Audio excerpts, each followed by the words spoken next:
First it was South Korea. Now the curse of the Dior bag has claimed another victim, Mongolia.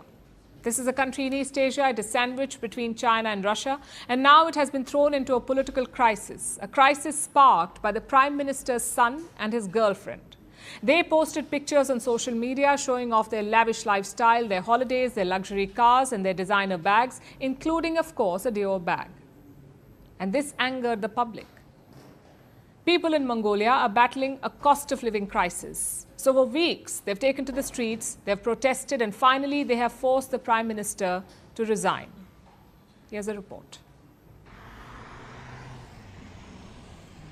Sandwiched between China and Russia, Mongolia is a landlocked country of just about 3.5 million people. And it has been thrust into a political crisis with weeks of protests, followed by the resignation of the country's Prime Minister Luvsannamsrain Oyun-Erdene. And this is all thanks to designer handbags. The crisis was triggered by social media posts. Recently, some pictures went viral.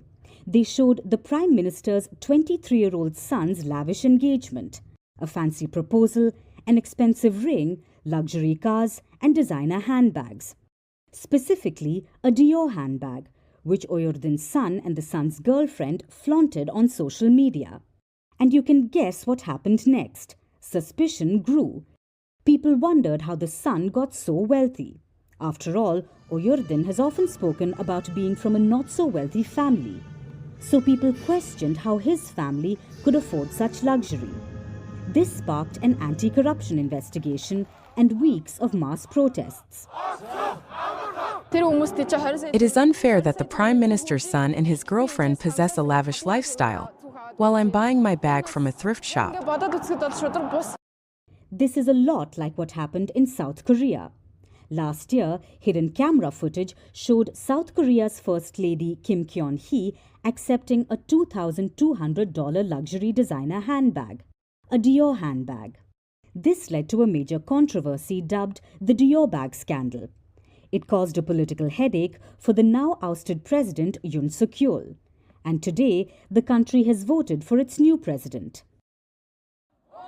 And now, the curse of the Dior bag scandal has hit Mongolia. While Oyun-Erdene has denied wrongdoing, hundreds of protesters, most of them youngsters, have been taking to the streets for about 2 weeks now. They've gathered in the capital of Ulaanbaatar, in front of the government palace almost daily, and demanded his resignation. So on Tuesday, lawmakers held a confidence vote.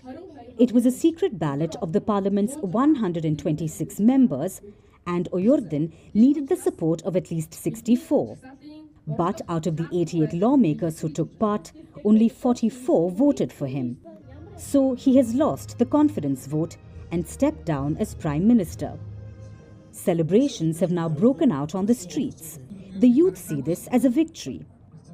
The success of this protest came from the unity of the youth and their commitment to keeping the rally peaceful and organized. I hope to have a new PM who truly values human rights and freedoms. I want a society where our life gets better if we work hard and pay our debts. After all, the protests were not just about a Dior bag or a luxury car.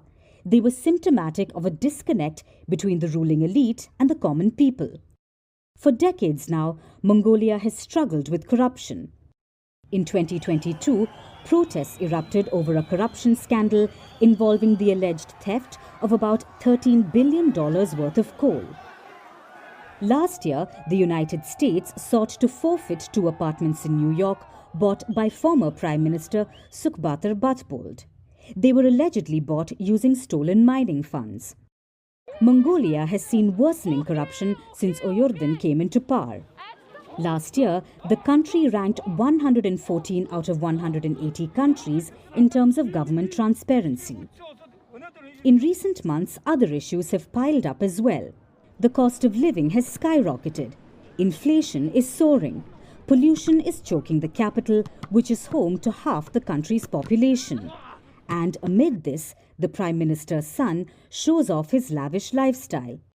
It struck a nerve especially for a population that's not just living paycheck to paycheck, but buried under debt.